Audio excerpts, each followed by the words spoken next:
Para sa mini challenge 1, nagtanaw ko mga videos ni J. Kenneth, ang ilonggo nga vlogger sa YouTube.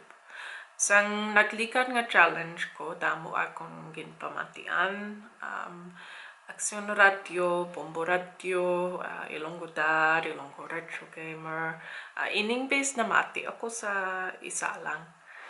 Kung namo sini, mas maatag akong pagtuon. Medyo budlay ang mga videos, intiyendehon.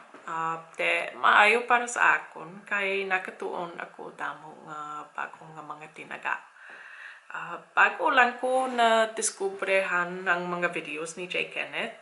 Medyo kontroversial iyang videos, pero tuod ang kadamoan sang iya mga ginipanghambal. Makahambal ka nga nakahambal lang siya sang mga tuon nga ginaisip sang mga tao nga natahap naghambal tungod nakulbahan. Sa isa ka video, kay siya sa mga tao nga nagatinegosyo sa mall at tungod sa nagkakadida sale sa Cagayan de Oro. Una sa tanan, na akik siya sa pagtumalahan kay ginaabuso ang mga tao nga mga pikado na tungod sa pandemic.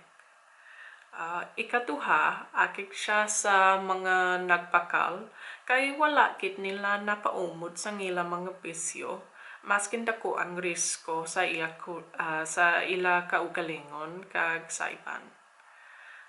Mas importante sa ilang bag-ong nga sapatos.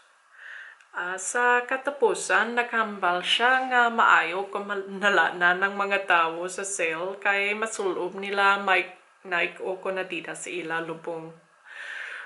Kabalo ko nga daw dama ini kabulgar para sa mga tao sa ibang nga kultura. Pero amo ni maglango-lango ang mga Ilonggo.